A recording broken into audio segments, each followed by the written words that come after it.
তো হ্যালো বন্ধুরা, good morning, welcome back to our channel সিজা অ্যান্ড মম লাইফস্টাইল। তো তোমাদের অনেক অনেক স্বাগত। তো কয়েকদিন ধরে তেমনভাবে ভিডিও করতে পারছি না, কারণ ডাক্তারের কাছে ছোটাছুটি করতে হচ্ছে, যার জন্য।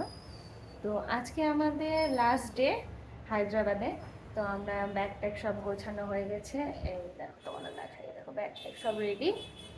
তো আমরা এখন বেরিয়ে পড়বো, বাড়ির পথে রওনা দেবো। কারণ 4 দিন হয়ে গেল মেয়েকে ছেড়ে আছি, এটা ফার্স্ট ওকে ছেড়ে থাকা।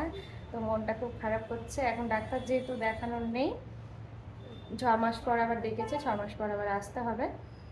তাই এখানে আর মন লাগছে না, মনে হচ্ছে কতক্ষণে বাড়ি যাব, মেয়ের কাছে যাব। তো চলো, আজকে আমরা বেরিয়ে পড়বো, আমাদের ট্রেন আছে দুপুরবেলা। তো আমরা রেডি হয়ে গেছি, তোমাদের দাদা ভাই রেডি হচ্ছে। ও স্নান টান করে একদম রেডি হয়ে যাবে, তারপর আমরা বেরিয়ে পড়বো। তো চলো, তোমার ভিডিওটা দেখতে থাকো।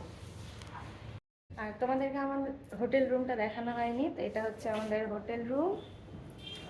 দাঁড়াও, এই যে পাশে রাস্তা, রাস্তার সাইডেই হোটেলটা নেওয়া আছে। এটা হচ্ছে রুমের ভেতরটা। এই দেখো গেট, তার পাশে একটা ওয়ার্ড্রপ আছে। ওয়ার্ড্রপটা আমরা ব্যবহার করিনি, দরকার লাগেনি। আর এই যে পাশে ওখানে আছে বেসিন, আর সাইডে আছে বাথরুম, আর এই যে টিভি। বেশ মোটামুটি ভালোই, এবং কমের মধ্যে খুব ভালো রুমটা পেয়ে গেছে। রুমটা বেশ ভালো। তো চলো দেখতে। তো আমরা যেহেতু ট্রেনে যাব, তার জন্য আমরা স্টেশনে যাওয়ার জন্য একটা অটো বুক করে নিয়েছিলাম। আর সেই অটোতে চেপে আমরা যাচ্ছি। আর তোমাদের বলি, আমি এই যে ব্রিজটা দেখতে পাচ্ছ, সত্যি খুব সুন্দর দেখতে ব্রিজটা। আর ব্রিজটার নিচে ছিল একটা নদী, ছোট দেখে ক্যানেলের মতো। আর চার সাইডে ছিল খুব সুন্দর সুন্দর বিল্ডিং। তো দেখতে খুবই সুন্দর লাগছিল, অসাধারণ একটা দৃশ্য। তো তাই জন্য ভাবলাম একটু ছোট্ট করে ভিডিও করে নিই। আর অটোওয়ালাটা আমাদেরকে বলছিল যে সন্ধ্যাবেলা করে নাকি এখানে কাপলসরা আসে, বসে, কিন্তু রাত্রি 10টা বাজলেই তাদেরকে এখান থেকে মানে বের করে দেওয়া হয়। 10টা পর্যন্ত অ্যালাউ আছে এখানে থাকা, 9:30 থেকে 10টা। তার বেশি হলে গেলে পুলিশ নাকি ধরে নিয়ে চলে যাবে। তো যাই হোক, জানার পর খুব ভালো লাগলো।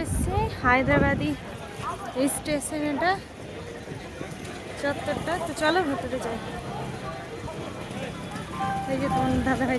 তো আমাদের ট্রেন ছিল লেটে, তো তার জন্য একটু বসে পড়লাম। আর এই দেখো, এটা হচ্ছে স্টেশনটা। আর এখন আমরা ট্রেনে চেপে পড়েছি। ট্রেন আমরা পেয়ে গেছি। ট্রেনটা ঠিক মতো টাইমে ছিল, আধা ঘন্টা লেট ছিল। তো এই দেখো, এটা হচ্ছে ভেতরটা। এটা 3টে করে বেড আছে। তো চলো, সবটাই তোমাদের সাথে শেয়ার করব ট্রেনের জার্নিটা। তো প্রথম প্রথম তো খুবই বোর লাগছিল, বসে বসে কি করব না করব। আমি ভয়েস দিতে পারছিলাম না, কোনো কথা বলতে পারছিলাম না ভিডিওতে, কারণ সব জায়গায় কথা বলা যায় না ভিডিওতে। অনেক লোক থাকে আশেপাশে, যে তারা হয়তো মানে ঠিকভাবে নেবে না ব্যাপারটা, তাদের হয়তো ডিস্টার্ব হবে, যার জন্য কথা বলা যায় না। তো যাই হোক, আমি ভিডিও করে নিয়েছি। আর আমাদের একটা সুবিধা আছে, পর থেকে ভয়েস দিয়ে দেওয়া যায়। তো এই দেখো, আমি উপরে উঠে গেছি, এখন প্রায় বিকেল হয়ে আসছে। তো যাই হোক, আমরা দুপুরবেলা ট্রেনে চেপেছিলাম। তো এখন বিকেল হয়ে আসছে, তো ভাবলাম একটু রেস্ট করে নিই। কী করব, একা একা বসে বসে এদিক ওদিকে আর দেখতে ভালো লাগছে না। তো একটু ঘুমোতে চলে এসেছিলাম ওপরে, কিন্তু ঘুম আসছিল না। অনেক চেষ্টা করলাম ঘুমানোর জন্য, দিয়ে একদমই ঘুম আসছিল না। তারপর আমি উঠে নিচে চলে গেছি। নিচে গিয়ে দেখছিলাম অনেক দূরে দূরে, দেখো পাহাড় দেখতে পাচ্ছ। তো যাই হোক, এই সাইডটাতে অনেক পাহাড়। তো দেখতে খুব ভালো লাগছিল দৃশ্যগুলো। তো উপরে উঠলাম ঘুমানোর জন্য, ঘুম আর এলো না, দিয়ে নিচে চলে গেলাম তাড়িয়ে। কারণ বাইরের দিকে দেখবো, সময়টা কাটবে, টাইম পাস হবে। আর উপরে ঘুম আসছে না, যখন ঘুম আসবে আবার চলে যাবো উপরে। তো দেখো কত বড় বড় পাহাড়। আর এই আমাদের ট্রেনটা যে রাস্তাটা দিয়ে যাচ্ছিল, তার দু সাইডে শুধু পাহাড় ছিল আর জঙ্গল ছিল। তো দেখতেই ভালো লাগছিল। আর মাঝে মধ্যে মনে একটা ভয়ও কাজ করছিল, কারণ এখন ট্রেন দুর্ঘটনা খুব হচ্ছে। তো একটা ছোট বাচ্চা ছিল আমাদের সামনের পাশের বেডটাতে। তো ওকে দেখে আমার মেয়ের কথা খুব মনে পড়ছিল।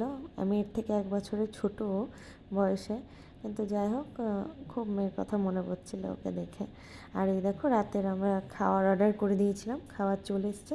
তো দেখো আমাদের দিয়েছে রুটি, ভাত, একটা পনিরের সবজি, ডাল আর একটা রাজমার সবজি দিয়েছিল। তো যাই হোক, খাবারটা খুব সুন্দর ছিল, টেস্টি, হালকার ওপর, খুব ভালো লাগলো খেতে। তারপর রাতে আমি উপরে শুতে চলে এসেছি, কিন্তু ট্রেনে তো আর ঘুম আসে না। তো যাই হোক, এই জার্নির মধ্যে একটু চেষ্টা করছিলাম ঘুমানোর, আর তোমাদের দাদাভাই নিচে বসে ফোনে একটু মুভি দেখছিল, কারণ ওর ঘুম আসছিল না। আমি ওকে বললাম উপরে চলে আসতে, তো ও বললো না, ও নিচেই শুবে, তাই আমাকে উপরে পাঠিয়ে দিয়েছিলো। আর ওখানে সব ছেলেরাই ছিল। আর দেখো, কথা বলতে বলতে সকাল হয়ে গেছে। তো সকালবেলা ভাবলাম আগে ভিডিওটা করেই ফেলি। তো এটা হচ্ছে সকালবেলার ভিউ, পাহাড়ের চার সাইডে জঙ্গল। তো খুবই খুবই খুবই সুন্দর লাগছিলো। এই দৃশ্যটা আমি মিস করতে চাইছিলাম না, যার জন্য ঘুম থেকে উঠে আগে আমি ভিডিও করেছি, তারপরে মুখ টুক ধুয়ে ফ্রেশ হয়েছি। তো দেখো, আমার মুখ দেখে তোমরা বুঝতে পারবে একদম। ঘুম থেকে উঠে আমি আর তোমাদের দাদাভাই চলে এসেছিলাম বাইরের দৃশ্যটা উপভোগ করার জন্য। তো তোমরা দেখো, জঙ্গল কত দেখো, ওই সাইডটা দেখতে ভালো লাগবে। দাঁড়া, ওই দেখো ওইদিকে পাহাড়টা আসছে না, পিছন দিকে, ওই যে ওইদিকে পাহাড়। তো এখন আমি ব্রাশ করে নেব। তো ব্রাশ করতে করতে ফোন ধরাটা, ট্রেন যেহেতু চলছে, মাঝে মধ্যে নড়বড় হয়ে যাচ্ছি, একদম হাতটা কেঁপে যাচ্ছে। তো যাই হোক, একটু ভাবলাম ভিডিও করে নিই। তো দেখো, ব্রাশ করা আমার কমপ্লিট হয়ে গেছে। আমি চলে এসেছি ভেতরে। দিয়ে ভেতরে এসে দেখছি চার সাইডে পাহাড়। আসলে এই যে জায়গাটা দিয়ে যাচ্ছে আমাদের ট্রেনটা, তার দু সাইডে শুধু পাহাড় আর পাহাড় আছে। পাহাড়ের মাঝখান দিয়ে যাচ্ছে ট্রেনটা। দেখো কত পাহাড়, কি সুন্দর লাগছে না চার সাইডটা দেখতে। আমার তো খুবই ভালো লাগছিল, কারণ আমি পাহাড় এর আগে কখনো দেখিনি, এই ফার্স্ট টাইম পাহাড় দেখলাম, যার জন্য এতটা ভালো লাগছিল। আর চার সাইডে ছিল জঙ্গল, জঙ্গলের ভেতর দিয়ে ট্রেনটা যাচ্ছে, আর দুধারে ছিল পাহাড়। সত্যি খুব সুন্দর দৃশ্য, একদমই আমি মিস করতে চাইনি, যার জন্য ফোনে সবটাই আমি রেকর্ড করে নিয়েছি, তুলে নিয়েছি। আর বসে বসে ভাবছিলাম যে এত সুন্দর জায়গাতে আছি, আমার সোনামা থাকলে গেলে আরও ভালো হতো। ও এইসব পাহাড় টাহাড় দেখতে খুব ভালোবাসে। তো মেয়ে নেই, একটু মেয়ের জন্য মনটা খারাপ করছে। আমরা এত সুন্দর দৃশ্য উপভোগ করছি, কিন্তু ও দেখতে পাচ্ছে না। ও থাকলে আরও বেশি ভালো হতো, কিন্তু ও নেই। তো একদিক থেকে ভালো হয়েছে, কারণ এতটা জার্নি ও সহ্য করতে পারতো না, ওর কষ্ট হতো। তার উপর শোয়া, খাওয়া দাওয়া, মেন হচ্ছে টয়লেটের সমস্যা। ট্রেনের টয়লেট তো খুব একটা ভালো হয় না, তার জন্য ধরো একটা সমস্যা থেকেই যায়। তো আমরা যেখানে বসেছিলাম সামনের সিটটাতে, পাশের সিটটাতে একটা ছোট বাচ্চা ছিল মার সাথে। তো যাই হোক, ওর বাবার মনটা একটু খারাপ করছিল, বাচ্চাটাকে বারবার দেখে দেখে মেয়ের কথা খুব মনে করছিল, কারণ ওর বাবা খুব ভালোবাসে মেয়েকে। আমিও খুব ভালোবাসি, কিন্তু ওর বাবা একটু বেশি ওকে ভালোবাসে। তো যাই হোক, তো আমরা একটু পরেই নেমে পড়বো, তার জন্য ভাবলাম একটু মুখ টুক ধুয়ে চুল টুল আঁচড়ে একটু ফ্রেশ হয়ে নিই। তার জন্য আমি একটু চলে এসেছি বাইরের দিকে, একটু গেটের কাছে দাঁড়ালাম। তো দাঁড়ানোর পর ভাবলাম যে একটু ফ্রেশ হয়ে নিই, কারণ নেমে পড়বো, কলকাতা ঢুকছে ট্রেনটা। তো আমরা কলকাতায় নামবো। তো সেখানে নেমে তারপরে সেখান থেকে আমরা বাড়ি যাব। তো দেখো তোমরা পুরো ভিডিওটা, আশা করি তোমাদের খুব ভালো লাগবে পুরো ভিডিওটা। আর এই দেখো, আমি চুল টুল আছে এখন টিপটপ হয়ে গেছি, ব্যাগ ট্যাগ সব গুছিয়ে নিয়েছি। এবার স্টেশনে আমরা নেমে পড়বো। বন্ধুরা, আমরা নেমে গেছি। এখন এখান থেকে আমরা যাব বর্ধমান, কারণ রাতে বাড়ি পৌঁছানো যাবে না, অনেকটা রাত হয়ে যাবে নামতে নামতে, সেই 2-3টে। এখান থেকে ট্রেন অনেক রাতে আছে। তো ধরো এখান থেকে 2-3টায় নেমে ফারাক্কা থেকে আমরা কিছু পাবো না বাড়ি যাওয়ার, ওই জন্য আমরা এখন চলে যাবো বর্ধমান গাড়ি ধরে। ননদের বাড়িতে থাকবো রাতটা, দিয়ে সকালে ওখান থেকে ট্রেন ধরে তারপরে আমরা চলে যাবো ধুলিয়া। চলো তোমরা দেখতে।